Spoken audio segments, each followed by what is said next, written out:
El príncipe Andrés y el expresidente Bill Clinton han sido nombrados en documentos judiciales recientemente publicados relacionados con el delincuente sexual Jeffrey Epstein.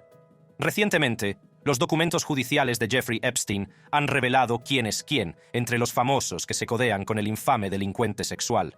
Es la escandalosa lista de invitados a una fiesta a la que nunca quisiste ser invitado. Entre las asombrosas revelaciones se encuentra la isla privada de Epstein, ahora apodada descaradamente la isla de los pedófilos o la isla del pecado. Esa isla era realmente un pozo negro, de eso no hay duda. El FBI fue de isla en isla y recientemente publicó algunos de sus hallazgos. ¿Qué encontraron? No un tesoro enterrado, sino revelaciones que han dejado a todo el mundo con la boca abierta. Descubre todos los detalles en este vídeo. Los secretos de la isla.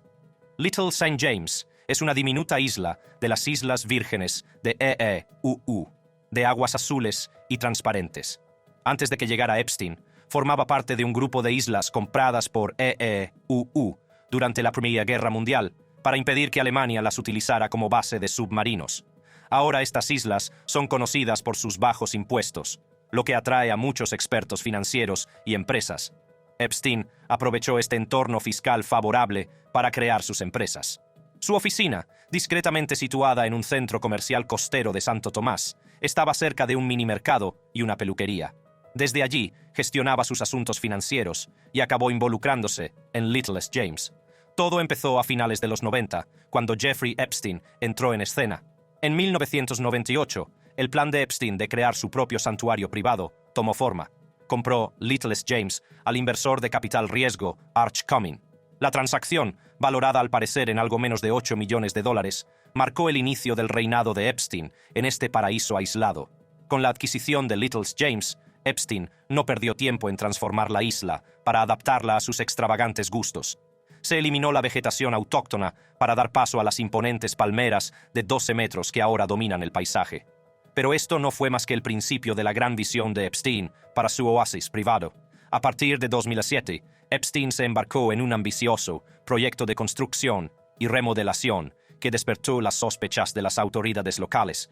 Su complejo principal casi duplicó su tamaño, con una lujosa mansión, una terraza exterior que conectaba el dormitorio principal con una impresionante piscina e incluso un sistema de desalinización para garantizar un suministro constante de agua dulce. Las fotos por satélite y las impresionantes imágenes de drones revelan la verdadera extensión del imperio isleño de Epstein. Terrazas, cabañas, casas de playa, piscinas, muelles, edificios de servicios públicos, un helipuerto, una pista de tenis, gradas y misteriosas cabañas salpican el paisaje. Carreteras bordeadas de palmeras conectan estos lujosos lugares, donde los buggies de golf llevaban a los huéspedes de un lugar opulento a otro. En el otro extremo de la isla, al lado del complejo principal de Epstein, se alza una peculiar estructura a la que se suele llamar templo. Con su diseño cuadrado y sus rayas azules y blancas, este edificio se ha convertido en un pararrayos de especulaciones y teorías conspirativas. Una teoría intrigante sobre el templo es que tenía un ascensor oculto que conducía a un lugar subterráneo. Sin embargo, un contratista que trabajó allí no creyó en esta teoría, pensando que era poco probable. En su lugar, observó algo inusual en la puerta del templo. La puerta del templo tenía una enorme pieza de madera en el exterior que actuaba como una cerradura gigante. Esto sorprendió a la gente, porque las cerraduras suelen colocarse en el interior de los edificios para impedir el paso a los demás. Pero en este caso, la cerradura estaba en el exterior, lo que planteaba dudas sobre su finalidad, que parecía ser mantener a la gente dentro. Esta inusual puerta y cerradura contribuyen al misterio de la isla de Epstein, aludiendo al secretismo y el control del templo. La gente siente curiosidad por saber qué se ocultaba tras esa puerta y qué secretos guardaba. Estas preguntas siguen desconcertando a quienes investigan los misterios de la isla de Jeffrey Epstein. Sin embargo, las investigaciones de las autoridades apuntaban a una explicación más mundana, sugiriendo que se trataba de un estudio privado y una sala de música para Epstein. Un empleado de la isla reveló que Epstein tenía un armario lleno de muchos polos blancos, Lacoste, nuevos, todos de talla mediana. A primera vista, podría parecer que Epstein simplemente tenía una gran preferencia por este estilo de camisas y quería una gran colección. Sin embargo, la verdad es más inquietante. Epstein tenía una regla estricta en lo que respecta a sus camisetas. Nunca se las ponía más de una vez. Después de ponérselas una sola vez, se las daba a su personal de limpieza para que las utilizara como trapos. Este comportamiento inusual sorprendió a quienes lo presenciaron, ya que parecía excesivo y derrochador. Esto plantea una pregunta: ¿por qué Epstein se esforzaba tanto por no ponerse una camisa más de una vez? ¿Se debía a cuestiones de higiene, a una manía peculiar o a algo más siniestro? Algunos especulan con que el fuerte deseo de limpieza y control de Epstein pudo influir en este extraño comportamiento. Al deshacerse de las camisas después de un solo uso, podía mantener un entorno ordenado y bien organizado, lo que le ayudaba a sentir que controlaba su entorno y a las personas que había en él. Además, deshacerse de estas camisas también podía considerarse una forma de eliminar posibles pruebas o ADN que pudieran relacionarle con actividades ilegales. Epstein era conocido por participar en acciones ilegales, sobre todo en su isla privada, que servía de centro de sus negocios secretos. Al deshacerse de las camisas, podría haber pretendido borrar cualquier prueba que pudiera relacionarle con sus actos cuestionables. Cabe destacar el coste de las camisas Lacoste, ya que cada una estaba valorada en unos $90.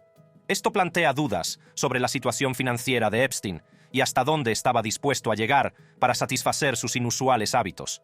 En 2016, Epstein amplió su imperio isleño con la compra de la vecina isla de Great St. James.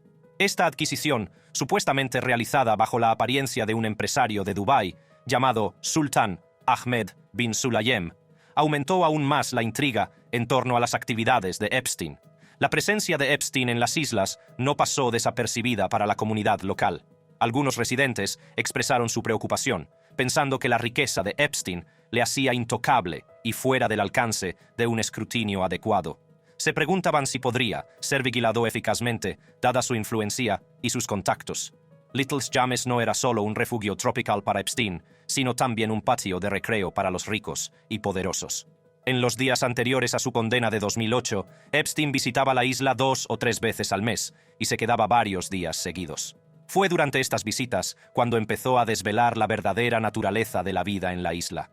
Antiguos empleados describen Little's James como un retiro zen, donde Epstein paseaba en chanclas, rodeado de música meditativa que sonaba en altavoces estratégicamente colocados por toda la isla.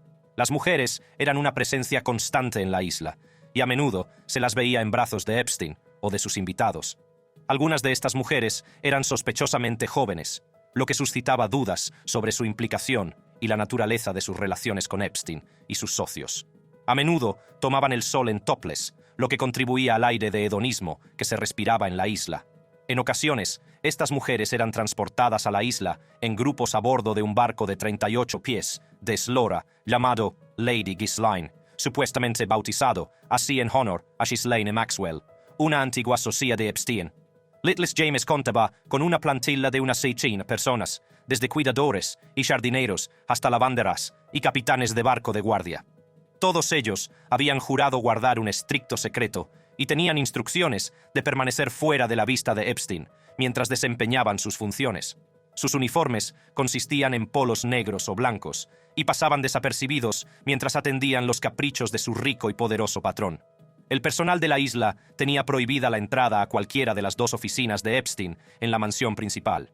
Uno de estos despachos albergaba una caja fuerte de acero estrechamente custodiada. ¿Qué secretos guardaba Epstein entre esas paredes? Según las investigaciones que más tarde descubrieron las autoridades, Epstein tenía una peculiar fascinación por lo que él llamaba tesoros piratas.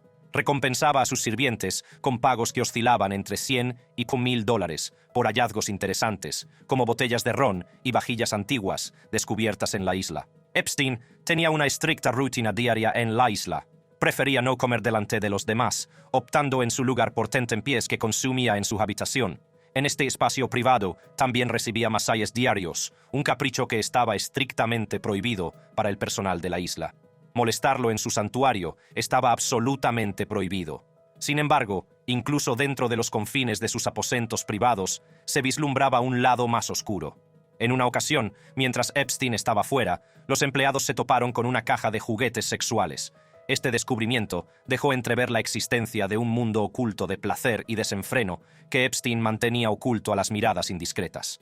Miles y Kathy Alexander, una pareja sudafricana que dirigió la isla entre 1999 y 2007, arrojaron algo de luz sobre sus experiencias.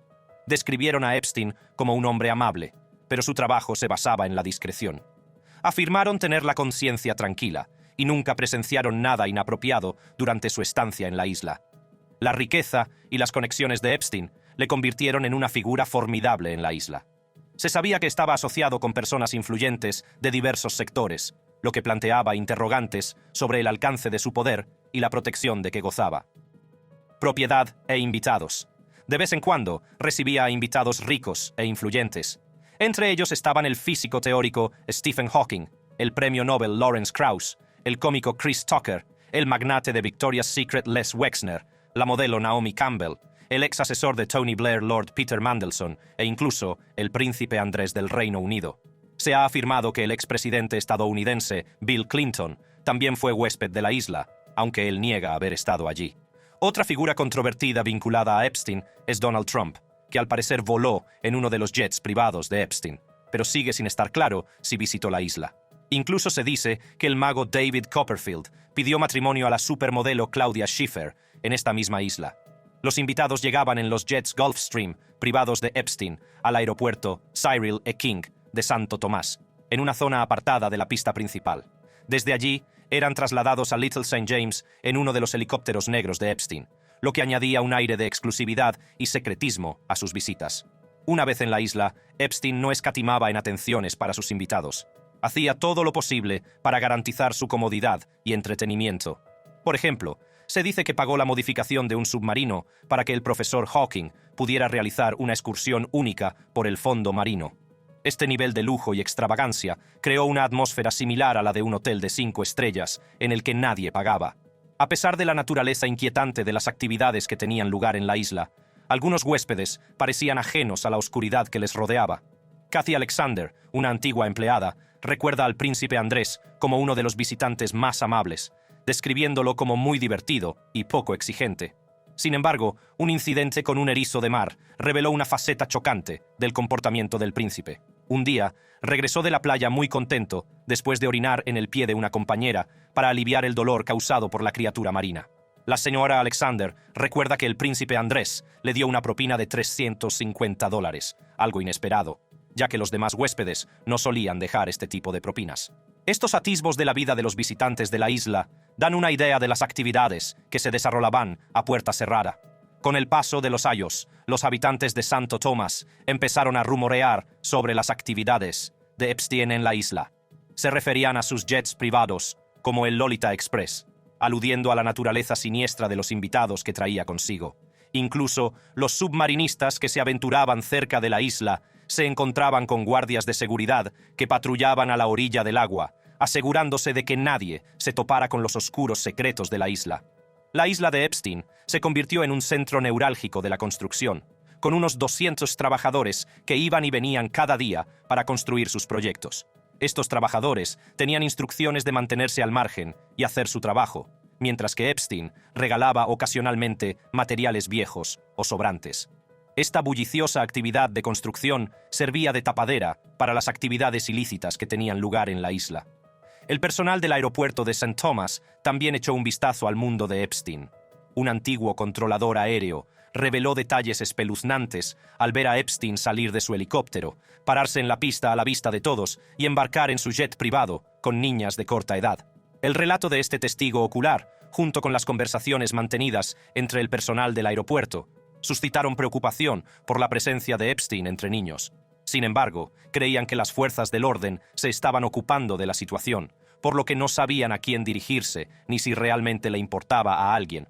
Los Alexander, que trabajaban en la isla, también empezaron a sospechar cada vez más de las actividades que se llevaban a cabo. Se fijaron en chicas jóvenes que parecían estar en el instituto y que siempre llevaban sudaderas universitarias como forma de camuflaje. Estas chicas solían llevar bolsas de la compra de marcas de diseño como Gucci y Dior, lo que alimentaba aún más sus preocupaciones. Cathy Alexander no podía evitar preguntarse si sus madres sabrían dónde estaban cuando paseaban con muy poca ropa o se tumbaban en la piscina sin nada puesto. Miles Alexander, en particular, tuvo que rechazar las peticiones de Epstein de introducir clandestinamente huéspedes femeninas en barco sin registrar sus nombres y números de pasaporte con el gobierno de Saint Estos, encuentros con las peticiones de Epstein y el ambiente inquietante que se respiraba en la isla pesaron mucho en la conciencia de la pareja, lo que finalmente les llevó a renunciar en 2007. Según la denuncia del fiscal general, Epstein negó la entrada a los agentes en el muelle, alegando que era la puerta de su casa. Insistió en reunirse con ellos en su oficina de Santo Tomás, limitando así su acceso a la isla. Esta audaz maniobra permitió a Epstein mantener el control y mantener a raya a las fuerzas del orden, pero no se detuvo ahí. Epstein hizo todo lo posible para ocultar sus actividades delictivas. Hizo firmar a sus empleados acuerdos de confidencialidad que les obligaban a guardar silencio. Estos acuerdos no solo les prohibían hablar con las fuerzas de seguridad, sino que también les obligaban a informar de cualquier consulta al propio Epstein. Esta red de secretismo creó una fortaleza impenetrable alrededor de la isla, lo que dificultó enormemente a las autoridades la obtención de pruebas y la exigencia de responsabilidades a Epstein. Vigilar a un delincuente sexual con sus propias islas privadas y los recursos para llevar y traer a las víctimas en aviones y helicópteros privados representaba un desafío único. La enorme riqueza y las conexiones de Epstein le permitieron manipular el sistema y eludir la detección. La Epstein Enterprise, como llegó a ser conocida, operaba con impunidad, protegida de las miradas indiscretas de las fuerzas del orden y del público. Para complicar aún más la situación, tanto Little St. James como su isla vecina, Great St. James, son zonas protegidas por sus arrecifes de coral y su fauna y flora. Los funcionarios locales de urbanismo sospechaban que Epstein se había excedido en sus permisos de construcción, y la denuncia del fiscal general revela que fue multado con miles de dólares por infringir las normas medioambientales. Sin embargo, para alguien como Epstein, esa cantidad de dinero era insignificante. Curiosamente, la denuncia sostiene que la compra de Great James por parte de Epstein fue simplemente una treta para ocultar lo que estaba ocurriendo en Littlest James. Epstein Enterprise compró la isla por más de $20 millones, asegurándose de que no se convirtiera en una base desde la que otros pudieran ver sus actividades o a sus visitantes. Este movimiento estratégico protegió aún más la conducta de Epstein de la vista, evitando su detección por parte de las fuerzas del orden o el público, y permitiéndole continuar y ocultar su empresa criminal. En diciembre de 2022, las Islas Vírgenes estadounidenses presentaron una demanda ante un tribunal federal de Nueva York contra JP Morgan Chase, uno de los mayores bancos de Wall Street. La demanda alegaba que el banco había sido cómplice de ayudar a Epstein a traficar con mujeres y niñas vulnerables para someterlas a servidumbre sexual en sus islas aisladas. El fiscal general de las Islas Vírgenes de Estados Unidos afirmó que JP Morgan Chase había desempeñado un papel importante en facilitar las actividades ilícitas de Epstein. Alegaron que el banco ayudó a mover las palancas a través de las cuales Epstein pagaba a su red de facilitadores y víctimas. Sorprendentemente, incluso después de que el banco señalara a Epstein como delincuente sexual infantil, siguió retirando hasta $750,000 al año en efectivo de sus cuentas en JP Morgan. JP Morgan Chase rechazó con vehemencia estas acusaciones e intentó culpar a altos funcionarios de las Islas Vírgenes. Argumentaron que el banco no tenía conocimiento de las actividades delictivas de Epstein y que había actuado de buena fe. Sin embargo, a principios de 2023, las Islas Vírgenes empezaron a emitir discretamente citaciones para los altos ejecutivos de JP Morgan y otras figuras poderosas que se vieron arrastradas al caso. Entre ellos estaban Jamie Dimon, el consejero delegado de JP Morgan Chase, Larry Page y Sergey Brin, los cofundadores de Google. Jamie Dimon, una figura prominente en Wall Street y alguien que ha expresado su interés en presentarse como candidato a la presidencia, se encontró bajo juramento, enfrentándose a duras preguntas de los abogados de USB. Cuando se le preguntó sobre su conocimiento de Epstein o su mala conducta sexual, Dimon afirmó que no recordaba haber oído hablar de Epstein hasta después de su arresto en 2019. Según la transcripción de la declaración en vídeo, Dimon fue confrontado con un correo electrónico del ex asistente de Epstein que sugería una reunión programada ya en 2010. Sin embargo, Dimon negó enfáticamente haber tenido una cita, reunión o incluso conocer a Jeff Epstein. En los documentos presentados ante los tribunales en mayo, JP Morgan Chase acusó a las islas y a altos funcionarios de las Islas Vírgenes de IIUU de permitir a Epstein cometer sus delitos. Los abogados del banco afirmaron que Epstein había sobornado a altos funcionarios de las Islas Vírgenes y que habían trabajado activamente con él mientras se beneficiaban de su riqueza. Alegaron que Epstein les había dado dinero, asesoramiento, influencia y favores, y que, a cambio, le habían protegido e incluso recompensado. A medida que se intensificaba la batalla legal, JP Morgan Chase se enfrentaba a una presión cada vez mayor. Entonces, en septiembre, apenas unas semanas antes de que el caso fuera a juicio, el banco hizo un anuncio sorprendente. JP Morgan Chase llegó a un acuerdo por la asombrosa cantidad de $75 millones sin admitir culpa alguna. En un comunicado, el banco declaró que pagaría $55 millones a organizaciones benéficas y de lucha contra el tráfico de las Islas Vírgenes, y otros 20 millones para cubrir los gastos legales del territorio. El acuerdo puso fin a la batalla legal, pero dejó muchas preguntas sin respuesta. El acuerdo levantó ampolas y suscitó especulaciones sobre el grado de implicación de JP Morgan Chase en las actividades delictivas de Epstein. Aunque el banco mantuvo su inocencia, el acuerdo dejó una persistente sensación de malestar y de que no se había hecho justicia. ¿Qué fue de la isla? Tras la muerte de Epstein, el destino de su vasta fortuna y propiedades, incluidas las dos islas, se convirtió en objeto de intensas batallas legales. El gobierno de las Islas Vírgenes de EEUU, en busca de justicia para las víctimas, dio un paso audaz al solicitar el control de los bienes de Epstein. El gobierno argumentó que los activos debían utilizarse para establecer un fondo de ayuda para las víctimas de los atroces crímenes de Epstein. Creían que esto sería un paso hacia la curación y la provisión de algún tipo de restitución para los supervivientes. Sin embargo, el albacea y el equipo jurídico de Epstein se opusieron con vehemencia a la petición del gobierno. Argumentaron que, en su lugar, los bienes debían venderse y que los beneficios se destinarían a indemnizar a las víctimas. Su postura provocó un acalorado debate, en el que ambas partes lucharon por lo que consideraban correcto. Defensores de las víctimas y expertos jurídicos se pronunciaron al respecto, subrayando la importancia de dar prioridad a las necesidades de los supervivientes. Insistieron en que los bienes debían utilizarse para prestar apoyo y asistencia a quienes habían sufrido a manos de Epstein. A medida que avanzaba la batalla legal, ambas partes lanzaron acusaciones de mala gestión. El gobierno acusó al albacea de Epstein de dar prioridad a gastos como abogados, jardinería y helicópteros, compensando en exceso a las valientes mujeres que habían denunciado el caso. La tensión entre ambas partes aumentó, complicando aún más la resolución del caso. Pero en noviembre de 2022 se produjo un sorprendente giro de los acontecimientos. Las Islas Vírgenes estadounidenses llegaron a un acuerdo con el patrimonio de Epstein, poniendo fin a la prolongada disputa legal. El patrimonio acordó pagar al gobierno la asombrosa cantidad de $105 millones y la mitad de los ingresos de la eventual venta de las islas. Se asignaron $450,000 adicionales para reparar cualquier daño medioambiental causado por las actividades de Epstein. Con el camino hacia la venta despejado, las islas estaban a punto de entrar en un nuevo capítulo. Inversores y empresarios vieron una oportunidad en medio de la controversia, con la esperanza de transformar las islas en algo totalmente distinto. Poco después, Stephen Dekoff saltó a los titulares con su audaz compra de la isla de Epstein. Dekoff, conocido por su destreza empresarial, ha construido un imperio a través de su empresa de capital riesgo, Black Diamond Capital Management. Pero esta adquisición ha llevado sus empresas a un nivel completamente nuevo.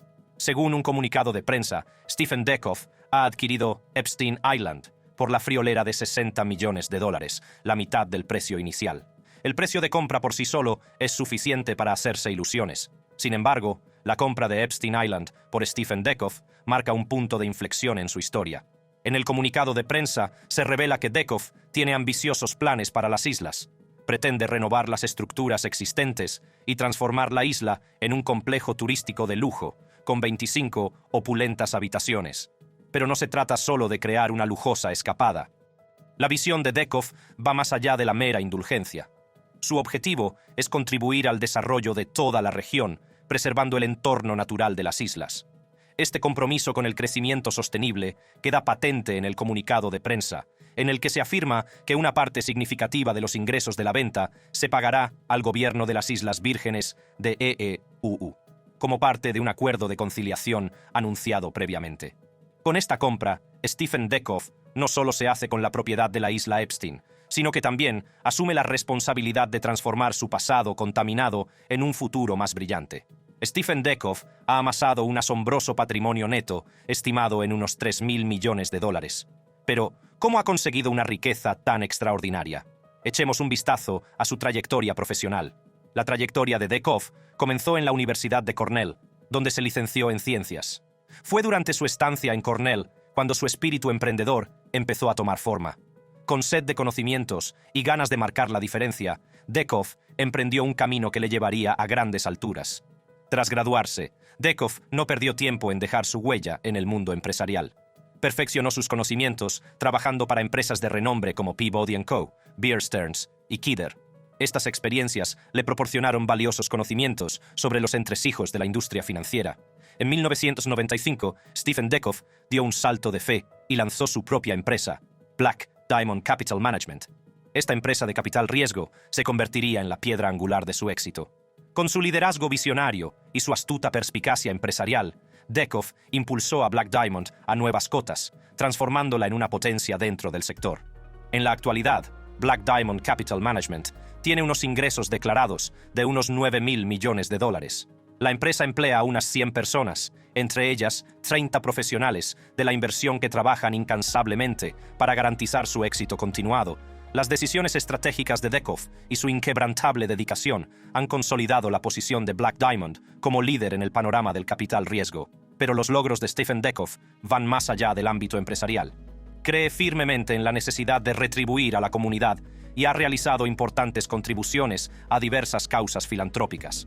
Un ejemplo notable es su apoyo a organizaciones sin ánimo de lucro en las Islas Vírgenes, donde ha donado más de $1,2 millones. Su generosidad ha ayudado a financiar iniciativas en ámbitos como la educación, la sanidad y la conservación del medio ambiente. A través de su filantropía, Dekoff ha demostrado que el éxito no se mide únicamente por la riqueza, sino por el impacto positivo que uno puede tener en la sociedad. En una entrevista con Forbes, Stephen Dekoff expresó su arraigado compromiso con las Islas Vírgenes, donde reside desde 2011. Habló de su deseo de llevar una experiencia de talla mundial a la región y de su entusiasmo por trabajar con el gobierno de las Islas Vírgenes para hacer realidad su sueño. En estos momentos, Dekoff está reuniendo a un equipo de arquitectos e ingenieros de primera fila para construir el complejo de lujo en la isla de Epstein.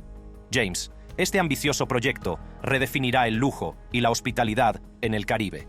Está previsto que el complejo se inaugure en 2025 y ofrezca 25 opulentas habitaciones y una experiencia de categoría mundial a sus huéspedes. La visión de Dekoff va más allá de crear una lujosa escapada. Su objetivo es contribuir al desarrollo de toda la región, preservando al mismo tiempo la belleza natural que existe en las islas. Si le ha gustado este vídeo, haga clic en la tarjeta que aparece ahora mismo en su pantalla para ver más vídeos.